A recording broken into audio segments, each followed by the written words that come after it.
Katika manake manasi wengi daily wanagoma hapa nchini Kenya. Kila siku kuko na maandamano, manasi wanagoma, mikutano hapa na pale, watu wanapata shida katika hospitali na kadhalika. Na kile kitu ambacho wanagomea utakuta ni allowances zao, ni miundo misingi katika hospitali zetu, vile vile pia mishahara pia ni duni. Je, Amerika mishahara iko namna gani baby kwa wauguzi wa afya? Huwezi chelewesha huko. Huwezi chelewesha. Mi kwanza nalipa nurses wangu every week. The normal practice ya malipo huko ni every 2 weeks.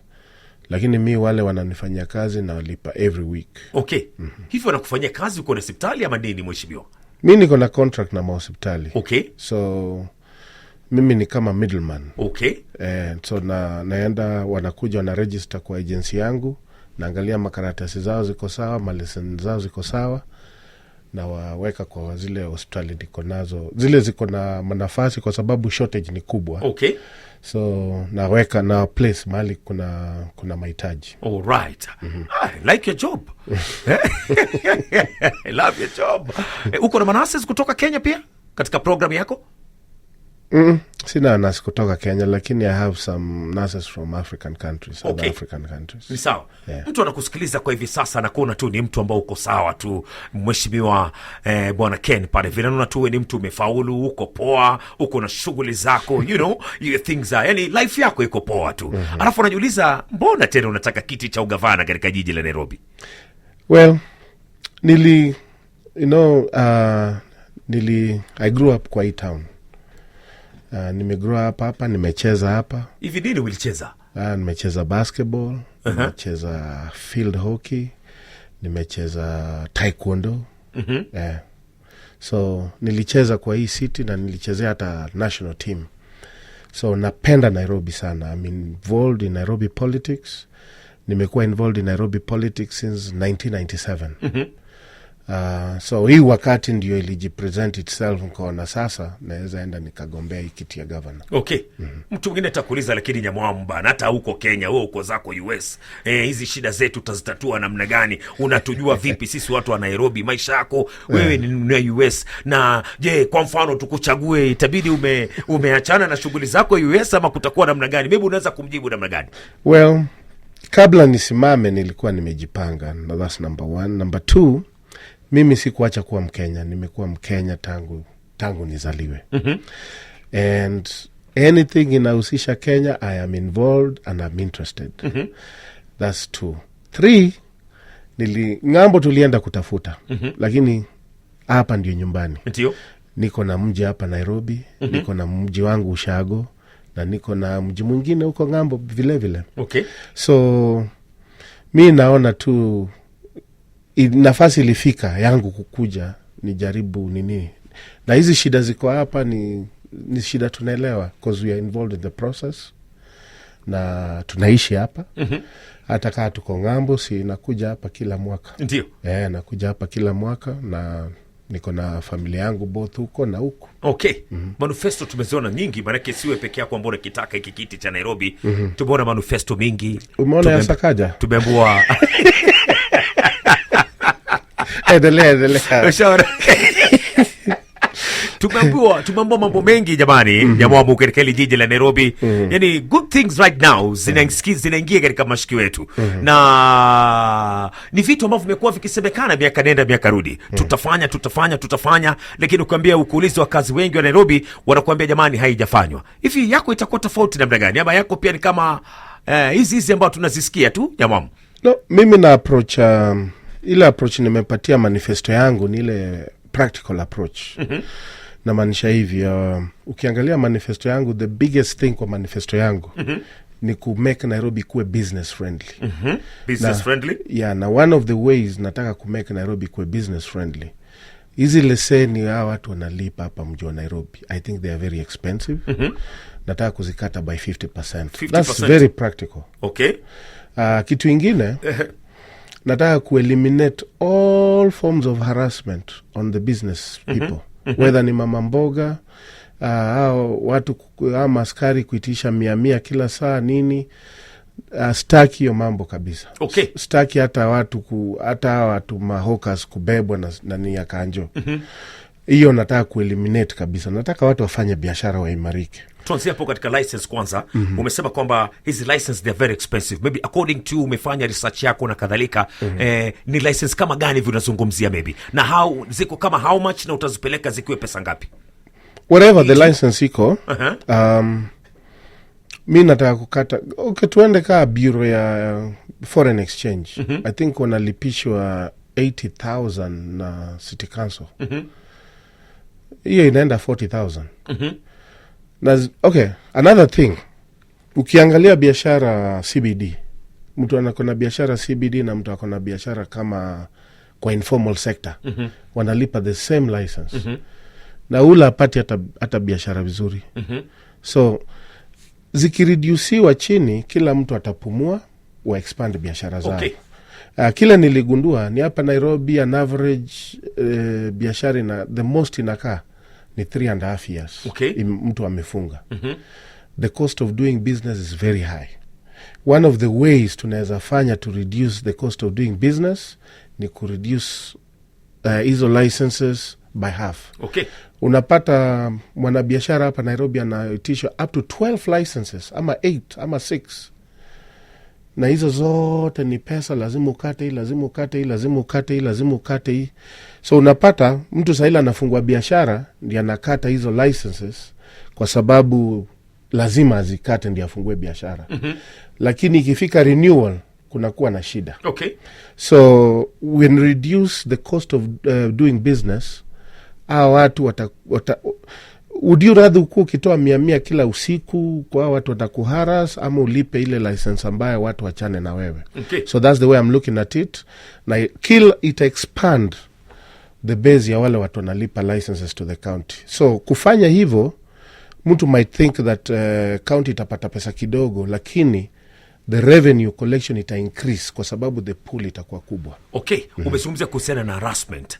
I understand maybe most of the time unakuta kwamba maybe hawkers wanakuwa harassed, manake ni kulingana maybe wamevunja zile bylaws za county ya Nairobi na kadhalika. Maybe wameingia katika streets ambazo hawaruhusi kufanya biashara, because at the end of the day pia lazima kukuwa na ile sanity katika hili jiji la Nairobi. Maybe maswala tu mengi hivi, utaifanya namna gani? That's true. Utaifanya namna gani? So mimi kile na plan one thing I want to do is to create days ambayo hawkers can come to the CBD. Tufunge CBD kama ni Saturday na Sunday, tupate half of Nairobi. Sa ile nini, wawachiwe wafanye kazi, wakuje wauze, instead ya kuwashika kusema musiuze hapa na mtu anatafuta riziki. At the end of the day lazima upeleke unga nyumbani. At the end of the day lazima upeleke riziki nyumbani kwa familia yako. So people are trying to survive. And we are criminalizing hiyo survival ya watu without giving them options. So one of the options nimepanga ni every Saturday and Sunday tutakaa kwa committee tuone which is the best way forward, but every Saturday and Sunday waingie vile navotaka katika jiji la Nairobi. Tutafunga Nairobi half. Wacha hawkers wauze, wanaingia ndani, wanalipa city council kani 200 ama 100 in an organized way. Watu wa mboga kaeni hapa, watu wa nguo kaeni hapa, nini uza leo na Saturday. Vile unataka. Kwa hivyo ni kumaanisha pia maybe watu, manake pia ni tatizo ambalo liko pia na watu wa bodaboda, watu wa matatu na kadhalika. Wao utadili nao namna gani? Manake ni issue kwa hivi sasa. The NMS Nairobi wanajaribu kuifight, kudecongest Nairobi, kukama up maybe na bus terminals nje Nairobi na kadhalika. Hao utadili nao kivipi mheshimiwa? So kitu ya kwanza, we need to stop criminalizing people who are looking for a living. That's number one. Ndio. Number 2, let's give them an option to a support. Yako itakuwa ni gani? So bodaboda, mimi nataka kutengeneza app kama Uber ya Nairobi mzima. Ndio. Iko free. Ule mtu anako bodaboda iko na leseni yake. So it will ensure that the guy is properly licensed to drive bodaboda. Ako na insurance. Hiyo nini yote itakuwa hapo ndani, and itakuwa public domain available information. So wewe ukiingia pale, ukitisha bodaboda accept, unaona details zake. ujaone ujamaa anaitwa hivi, license yake ni hii nini na hii, uingie ndani. Na kutakuwa na utaratibu vile bodaboda wanaoperate. Okay. So ile kitu bodaboda wanapigana ni atuwasikii. Imagine app iko kwa hivi sasa, ziko hizo app. No, we want hakuna app ya county. Hii yako itakuwa ni account. Ikuwe free. Okay. It's a free app, si ya kulipisha, ni account. Tutengeneze ndio ikuwe taratibu. So number one, kutakuwa na efficiency. Kuzu bodaboda ni imeingia, wacha ni accept. Imeingia, wacha ni accept. So hii ita streamline operation, sio mtu kukaa pale na mtu mwingine akuko anatafuta pikipiki. Okay. That's one. Number two, wakikuwa registered kwa hii app, tunahitaji driver's license, tunahitaji insurance, hizi vitu zote. Okay. Do you think kwamba hiyo vitu vote ambavyo tunazungumzia kwa hivi sasa tutakuwa tunaweza kutatua matatizo ya Nairobi? Itasaidia kutatua matatizo ya Nairobi. It's better to do something than not to do anything at all. All right. Swali lingine pia ambao katika tatizo lingine ambao katika hili jiji la Nairobi ni kuhusiana na cartels na ufisadi. What is your plan maybe kuhakikisha kwamba ufisadi unakuta kwamba tumesikia kwamba kumekuwa ufisadi katika collection ya revenues katika jiji la Nairobi, ufisadi kupata maybe documents muhimu kuweza kufanya shughuli zako Nairobi, upo mwingi sana, umezungumziwa sana ufisadi katika jiji la Nairobi. Unajua the biggest problem ni the enforcement inafanywa in a selective manner. Kwa administration yangu, enforcement will be across the board. Hakuna mtu mkubwa, hakuna mtu mdogo. Ukivunja sheria, you'll be held accountable. That's number one. Because unapata ufisadi naingia kama mtu anavunja sheria, anakula pesa ya county, na tunamsherekea. In fact, we celebrate those people badala ya hawa watu kuwekwa ndani. Okay. So we need, number one, kuhold watu accountable. Tukifuata tu sheria, na sheria ya Kenya iko very strict, ikifuatwa hakuna mtu atakula pesa ya county. Okay. Anaitwa Mheshimiwa Kenneth Nyamwamu. Huyu anawania kiti pia cha ugavana katika hili jiji la Nairobi akitumia chama cha UPA, United Progressive Alliance. Mheshimiwa, mbona kwani hujataka kuwa katika miungano? Kuna miungano kwa hivi sasa, watu wako katika miungano, kuna miungano ambayo inahitajika hapa, kuna Azimio, kuna Kenya Kwanza, hujataka kuwa katika muungano? No, tuko Azimio. Kwa Azimio, Yeah, niko Azimio. Ni vile tu sisi ni wale watoto wadogo wa Azimio. Tuko Azimio, lakini tunatitiwa kama watoto wadogo, hatutitiwi kama kuna watoto wakubwa. Okay. Na kuna watoto wadogo. So sisi tuko wale watoto wadogo. Okay. Ni kitu nakizungumzia ni kamba kinakuudhi kabisa, kwamba mnatitio kama watoto wadogo. Kinakuudhi kivipi Mheshimiwa?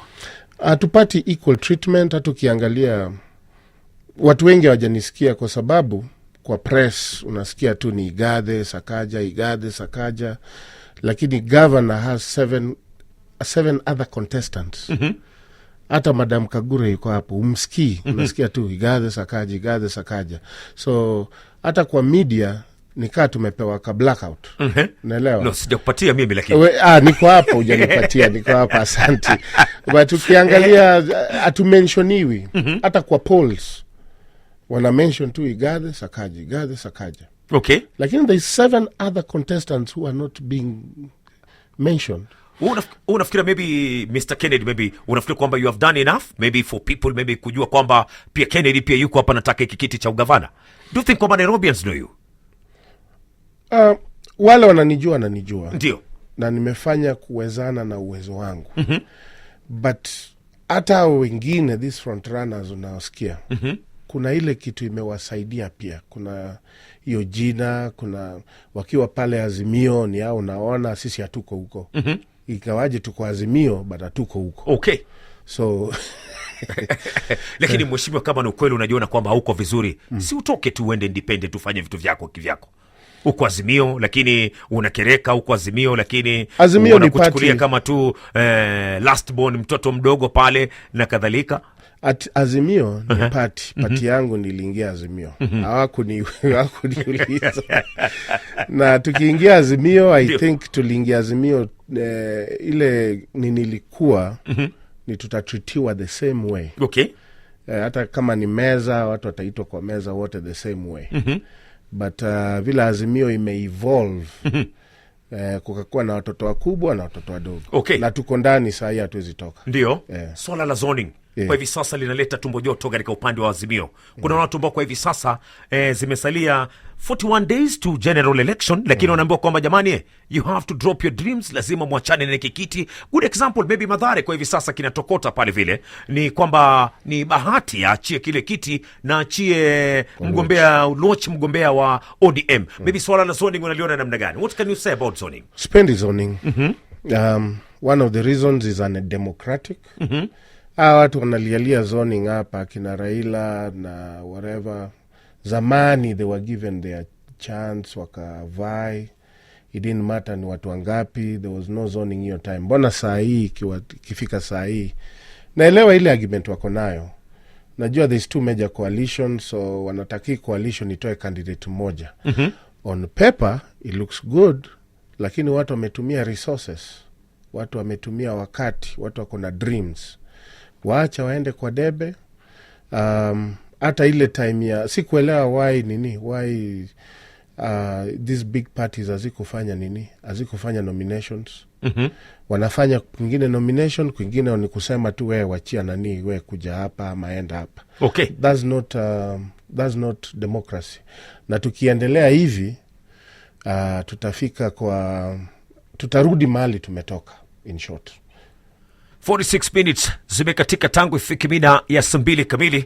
Bado ni mheshimiwa Nyamwamu pale vile tukiongea naye kuhusiana na ajenda zima ya Nairobi na mipango yake ni gani. Ukiangalia gazeti la Daily Nation mheshimiwa pale vile headline inasema kwamba a wash paradise. Yani a wash paradise ni kumaanisha kwamba ni nchi ambao kwa hivi sasa watu wanataka utajiri wa haraka. Ni utajiri wa haraka ambao wanafanya kila wezavyo, yani kweli kuweza kuwa matajiri. Kukoni watu, kuuzaji wa madawa na narcotics zimetajwa pale vile.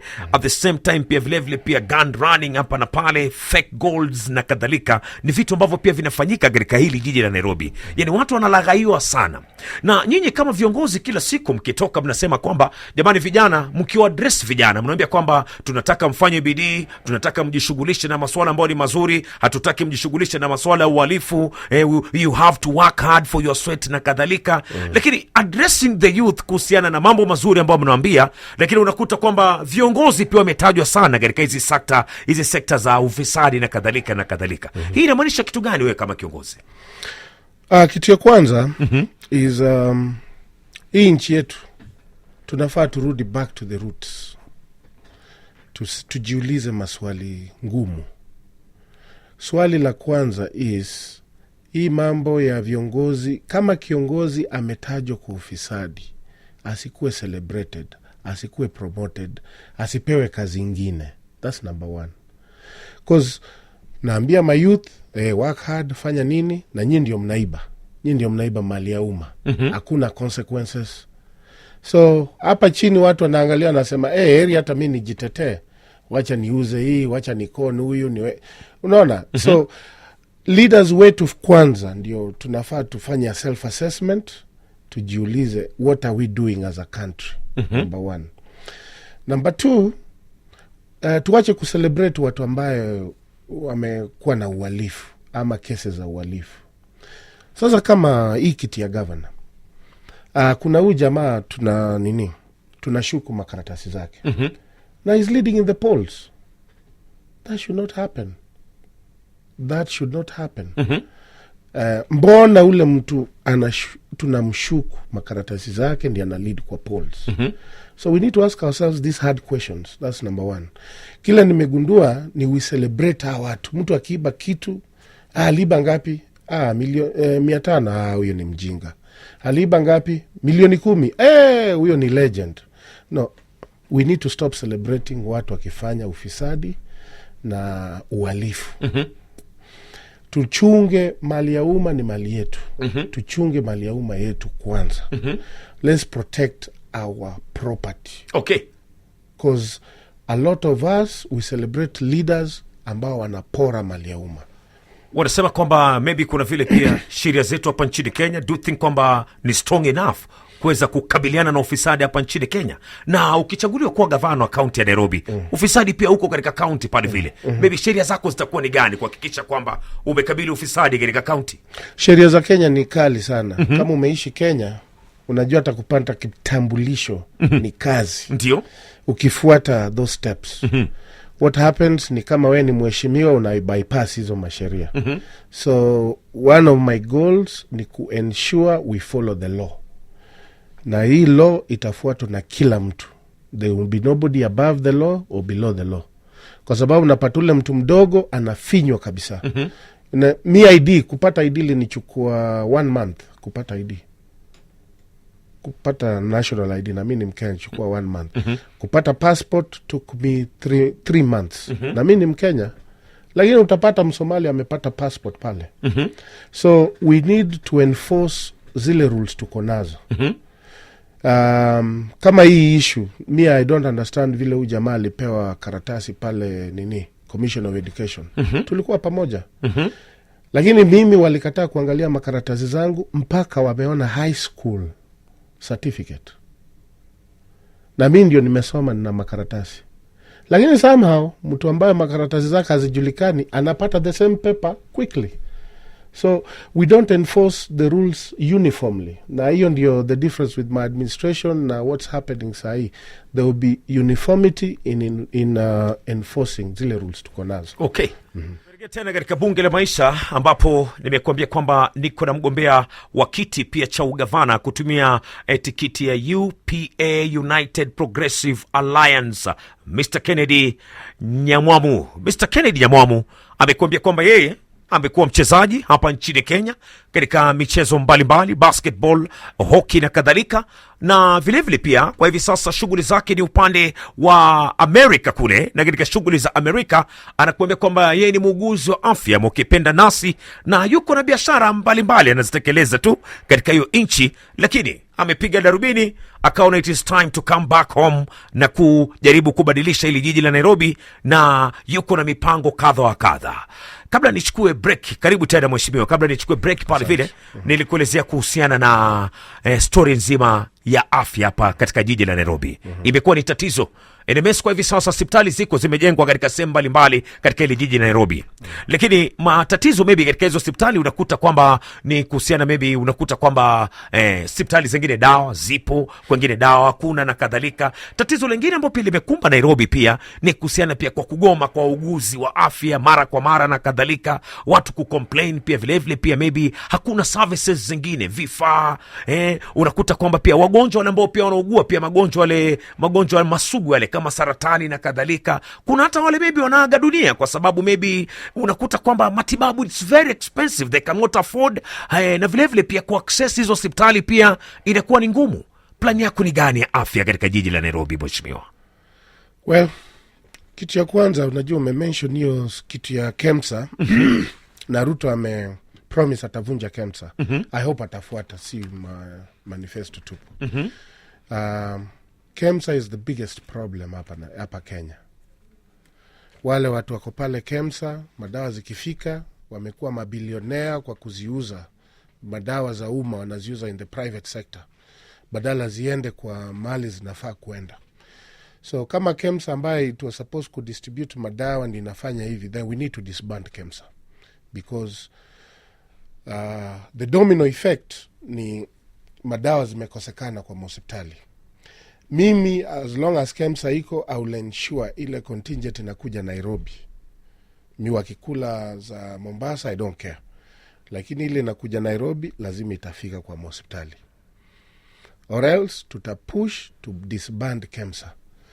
Watu wengi wametajirikia hapo KEMSA, lakini wametajirika kama maisha za watu zimea huku kwingine.